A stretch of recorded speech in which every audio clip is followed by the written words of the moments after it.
Hey there, I'm Avip. Welcome to the audiobook of my fanfic, Muitiverse Crafter. I don't own RWBY or any of its characters.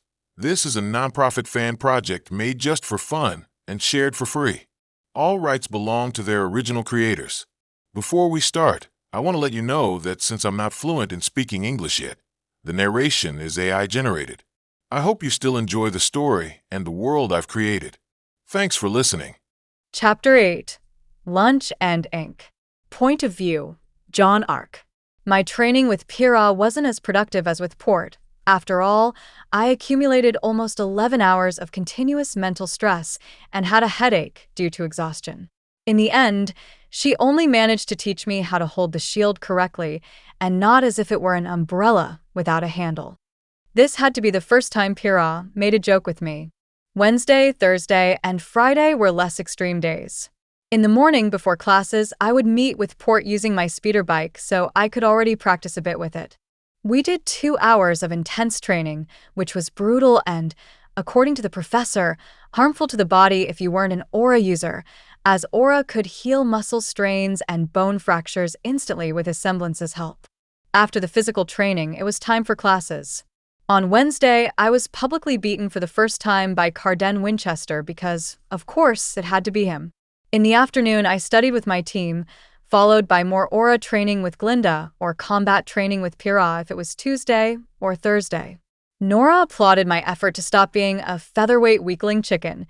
In her case, I was already expecting the jokes and nicknames.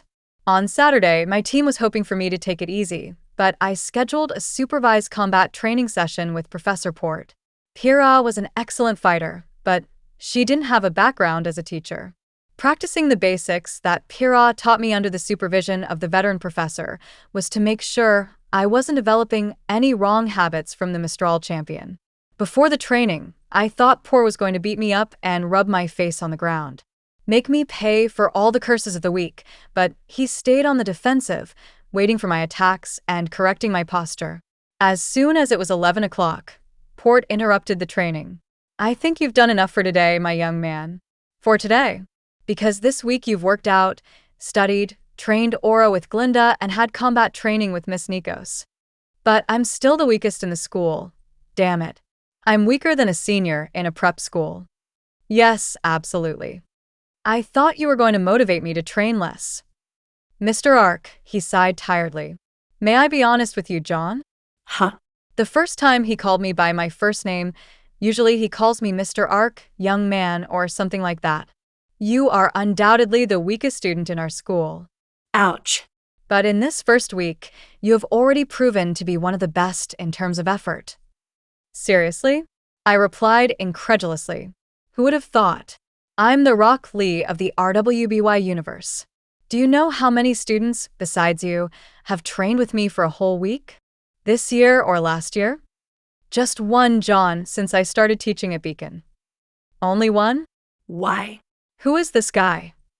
"This guy was a lady, John. Raven Branwen. Yang's mother?" The professor raised an arched eyebrow, studying me closely. "And how do you know that information?" the suspicious professor said, crossing his arms. "It's just that Lee, like you know. RWBY told me about her uncle, and don't stutter, spit out the truth." "RWBY told me. Miss Rose wouldn't reveal such sensitive information about her older sister, even if you are her dear friend." "Darn it, this guy is smarter than he looks." "I'm waiting, John." The professor's tone was serious and heavy. He wouldn't swallow any lies now. "I'm still not sure if he's part of Oshpin's inner circle. I need to say something to distract him. I'm dating Yang." Port froze instantly. An uncomfortable silence hung in the air, but neither of us said anything or even moved for at least 1 minute until the professor began to laugh. "Haha, well done, John," he said, slapping my back. "Even though you're pathetic in combat, you managed to win over someone as beautiful as Yang.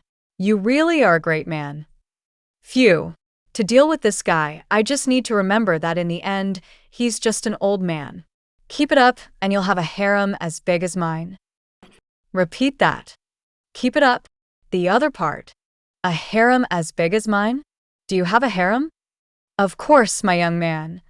Port laughed as if I had asked something silly. "I have 11 wives." You have a football team of wives. The old and robust professor beamed with pride at my surprise. I admit that I have more wives than some people expect, but it's perfectly normal for a successful hunter to have multiple wives. Why? That doesn't make sense.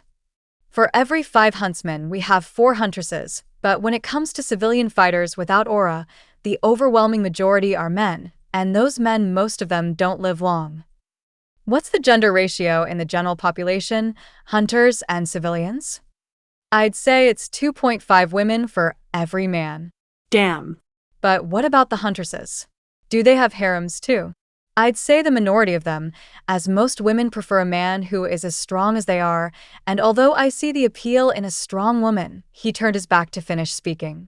Most men prefer gentle women who depend on them. It seems like men have the upper hand when it comes to relationships.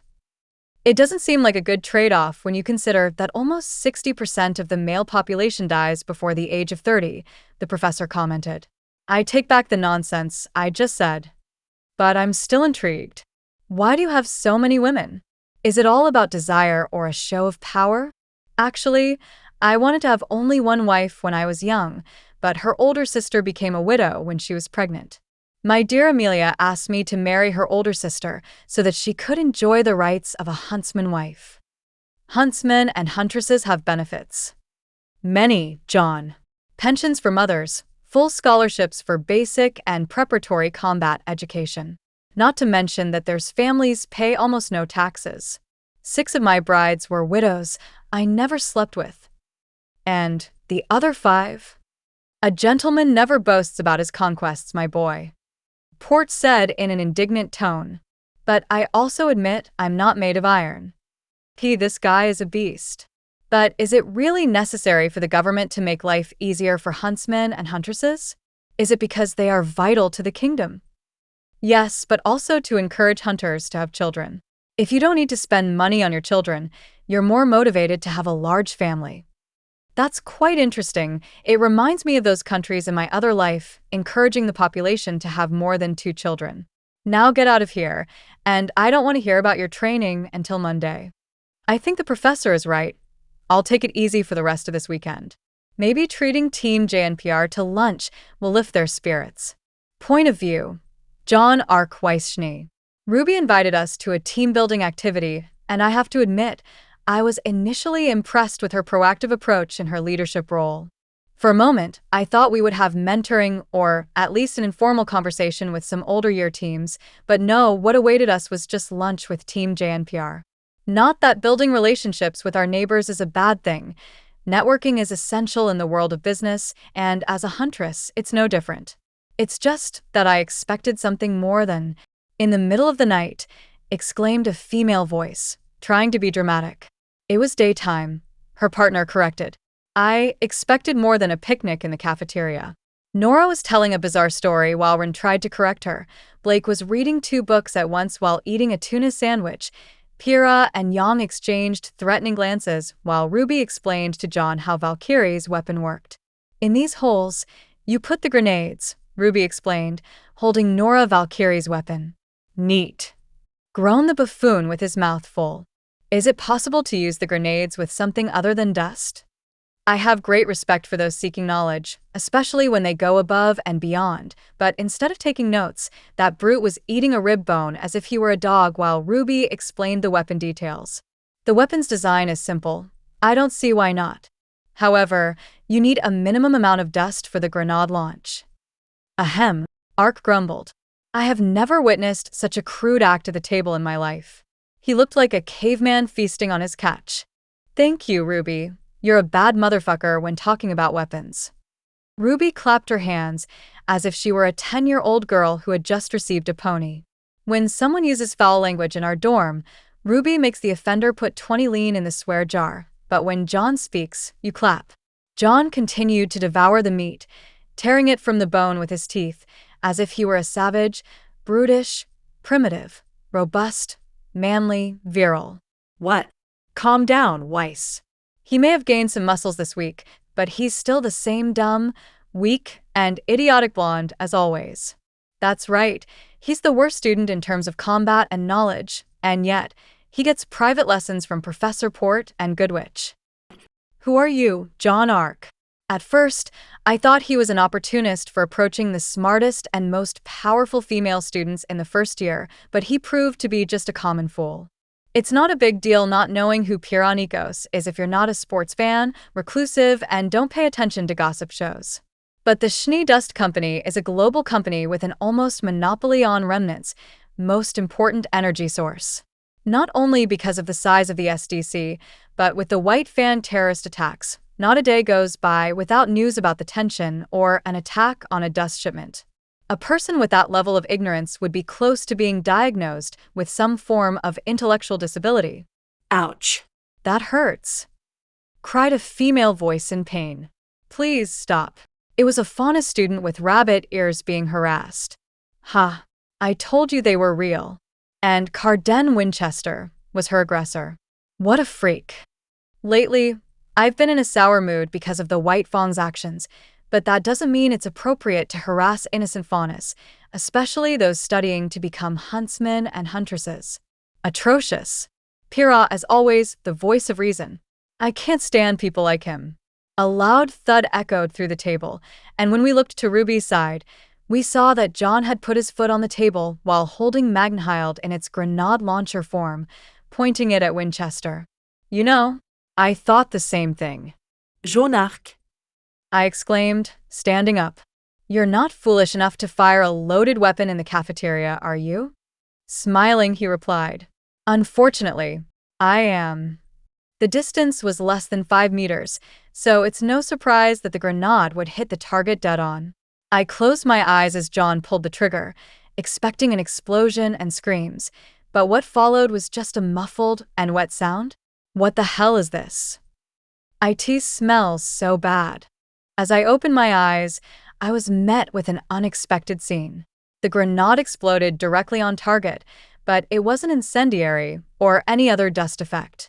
It drenched Carden in purple ink. Disgusting, Blake complained, covering her nose with a napkin and leaving the table, running out of the cafeteria. Disgusting? But it was just paint, wasn't it? Carden began to cough and gag, as if he wanted to vomit. John ran to the shocked fauna student who was being harassed by Team CRDL and led her out of the cafeteria. Carden stood up, covered in paint, and ran out of the cafeteria with his team, who were also coughing. Well done, leader, Nora shouted. Of course, the troglodyte on the team would approve of her leader's childish revenge dash. Sniff, sniff. What's that smell? Ruby said, getting up from the table. It was sour, rotten, like a mix of garlic and sewage. Students began running out of the cafeteria as if it were on fire. Where did John get a paint bomb with such a horrible smell? Nora asked, rushing out of the cafeteria. It must be his semblance. Yang replied. Keep it down. You promised to keep it a secret, Blake reminded her. Yang grumbled quietly, but nodded in agreement. John's creation semblance, the one thing that made him unique, would be useless to anyone else. But with his monstrous aura, reserves, and enviable creativity, John had proven to be extremely useful in combat with his unconventional tactics. We gathered under a tree with benches, and John was not around. If this smell sticks to my hair, I'll kill him, Yang growled. Indestructible shield, high-tech armor, synthetic adhesive capable of holding a giant nevermore, and now foul-smelling paint. What else do you know, Arc? Do these creations have patents? Maybe he has something that could revolutionize the market, something I can use to solidify my position as the heiress of the SDC. Why is she hugging John? Nora pointed to John, who was away from our group. The blonde was being embraced by the girl with rabbit ears. An admirer? Blake asked. Look at that, Pyrrha commented with closed eyes. How cute. That strange smile with closed eyes sent shivers down my spine. I hope you're okay, Nikos. Before John could react to the hug, the girl let him go, gave a small bow, and ran off. You're not paying attention to the most important thing, Ruby exclaimed. John created stink paint. Hee. I know, it's awesome. Nora laughed. Can he lend me like 20 cans of it? Nora, no, said the only rational man I've met in this school besides the headmaster. But you don't even know what I want it for. Nora complained, pouting with crossed arms. The potential for destruction is infinite, so no, he replied. Nora seemed prone to chaos, but what harm could she do with a few cans of foul-smelling paint? It's just stink paint, Yang commented. Aside from being a cool prank, what else can you do with that? Normal students would see this as a cowardly act by Jaune. RWBY explained. But he created, in seconds, a viscous liquid substance that can stick to a target and empty civilians from a location. Okay, this paint was more useful than I had thought. This way, the target is marked, making it difficult for them to escape, and civilians will avoid them due to the smell. RWBY added. Besides deterring civilians, the smell can be used as a tracking aid. Blake added. The smell? Yang asked.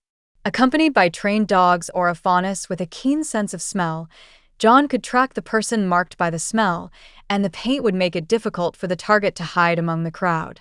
Blake concluded. Placing my hand on my chin, I began to ponder even more about Jaune Arc's semblance abilities. Excuse me, Pira. Yes, Weiss. Does Jaune have a background in chemistry, or had he researched the solution that was used today? Nikos blinked in surprise at my question and glanced briefly at Jaune, thinking about the answer. I don't think so. He was very busy during this first week at Beacon with physical and aura training, and he didn't use any of the Academy's labs. Any chance he studied this before coming to Beacon? I doubt it. Jaune didn't have formal hunter education before coming to Beacon, and I didn't see anything resembling a chemistry kit among his belongings. How do you know what's in the fearless leader's things? The sound of the discussion between Valkyrie and Nikos was drowned out by my thoughts. Did he really create this on the spot? This paint could be used by huntsmen or conventional military forces in any of the kingdoms, at least in Atlas. He could earn royalties and live without worrying about money for a long time. A knot formed in the pit of my stomach just thinking about what I should do, but there's no other way. I, Weiss Schnee, of the Schnee Dust Company, need to build a closer relationship with UG. Jaune Arc. Point of view. Jaune Arc. Bad news, I lost my beef rib. Press F. But on the bright side, I tested the creation of special ammunition with my semblance using aura, got a little revenge on Carden, and even earned some points with velvet on top of it. Overall, it's been a good day. Arc. We need to talk. I spoke too soon. Weiss approached me with a serious face, not that she had any other expression during the first season. Is she here to complain about the smell? Velvet didn't complain, and she was at the epicenter of my bomb, not to mention her faunus sense of smell was better than that of humans. Speak up, Snow White. What's going on? The girl in white glared at me with disdain over the nickname.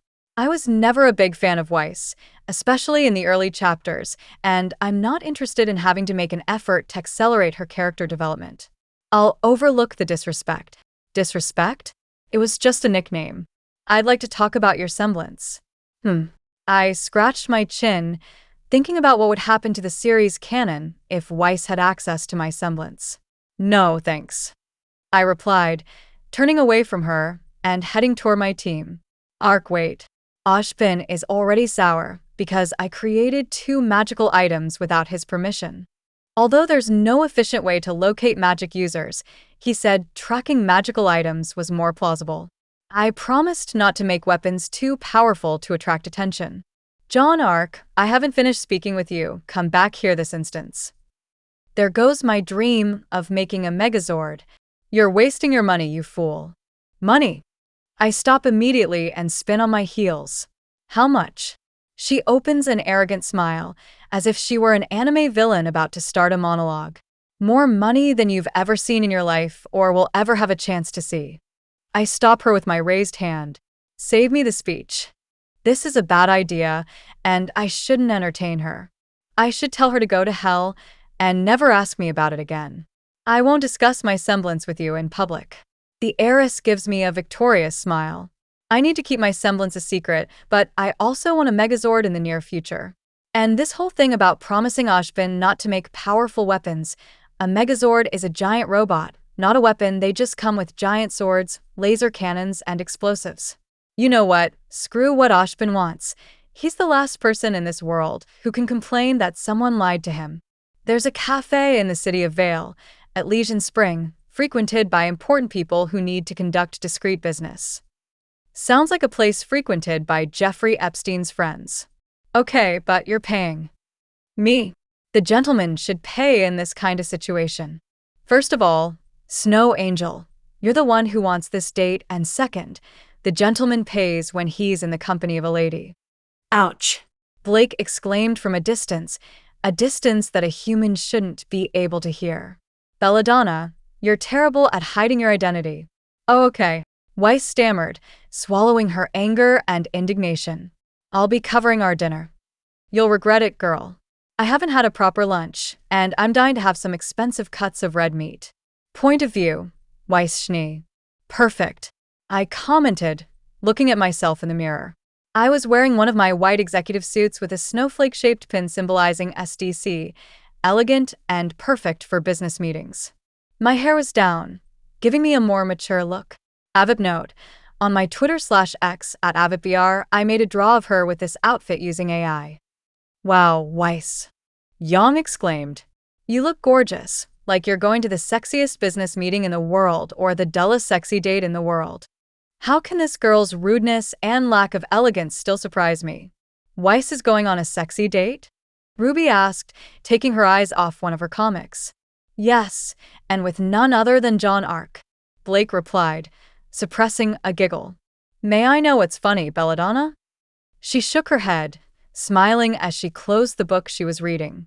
I just find it funny how John, even though he's the worst student in the first year, managed to have 2 girls interested in him. True, Yang commented. That girl from the second year makes sense because he helped her, but now Weiss Cream here is also after the scrawny blonde? Yeah, there's also that Faunus girl. Blake added. So, it's 3 because I was talking about you, Yang. Wow, Blake, you're so funny that I forgot to laugh. The irony in Yang's voice was clear to everyone except, of course, Ruby. Yang likes John. No, it was just a misunderstanding, replied her older sister. Yang hit on John, but he friend-zoned her. Read your porn, girl, grumbled Yang. It's not porn. It's a drama, you uncultured swine. I can't believe my sister and my BFF hit on my friend without saying anything to me. Ruby whined. May I know why you're upset about it?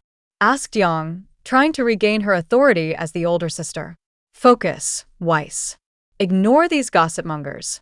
You have to convince John that it's lucrative to be by your side, maybe make him sign an exclusivity contract for the sale of his creations. Hey, Weiss. Yang shouted from the bedroom entrance. Your boy toy is here. That girl exhausts me. John, on the other hand, laughed and shook his head, looking at my teammate. You don't need to be jealous. You still have a chance to win me over. A shy young Xiaolong is a rare sight. Stuttering nervously? That was the first time I saw it. Fuck you. Only after the first date. Huh. Blake punctuated. Ugh. Yang grumbled. You are such a pain in the ass. For that, only after getting married. A tense and uncomfortable silence settled in Team RWBY's dorm room, but it was broken in a few moments by Blake, who fell off the bed from laughing so hard. I don't get it. Why get married? Ruby asked. When you're older, I'll explain it to you. Her sister replied, her face redder than a tomato. Get him out of here before I beat him up. For this kind of thing, I think a 3rd date is enough. Out now. Both of you. At an incredible speed, I'm kicked out of my own room. Wow, you look beautiful, Weiss, Arc commented. A professional look without compromising your beauty. That was appropriate? Thank you, Arc. Maybe I was wrong about John. Perhaps he is a decent human being. And you are in plain jeans and a white shirt. I didn't even try to hide my disappointment. Comfort first, he said with a silly smile. He could have at least worn a combination of dress pants and a shirt. Is everything okay, John? Pira asked at the door of Team JNPR's dorm. I heard yelling. Yang's mad because I have a date with Weiss. Eek. A metallic creak echoed through Beacon's halls. Really? Asked the invincible girl, with closed eyes. It's just a business dinner. I have a proposal for Arc. In response, Pira breathed a sigh of relief. Like a marriage? Jaune asked. Creak. Run. The window fell. Nora shouted from inside the room. Is everything okay in there? Jaune asked. I can reschedule with Weiss and help fix this window. From the noise, it sounds like something is wrong in the metal part. Don't worry, Jaune. You can go to your date. The drawn-out way she said it, combined with the icy stare she's giving me, is colder than any Atlas winter I've ever experienced. Okay, see you later. Let's go, Snow White. Creak. What is going on? Are the windows trying to run away? At the bottom of my proposal list for Jaune was a marriage proposal, a last resort after all political marriages were common in Atlas high society. But I think it would be prudent not to bring up that proposal for now. Point of view, Jaune Arc. I should have foreseen this. This place of elegance and grace must be uncommon for you, Arc, and since today everything is on me. Order whatever you like. Elysian Spring is one of those pretentious gourmet coffee shops with few options and high prices. Coffees. Diamond Espresso, 100.00. White Gold Coffee, 150.00. Lavender and Honey Latte, 200.00. Exclusive Teas. Australian Lord Grey Tea, 70.00. Silver Jasmine Tea, 100.00. Sandwiches. Salmon Gravlax, 300.00. Smoked duck breast with raspberry sauce, 350.00. Gruyere cheese and caramelized onion sandwich, 320.00.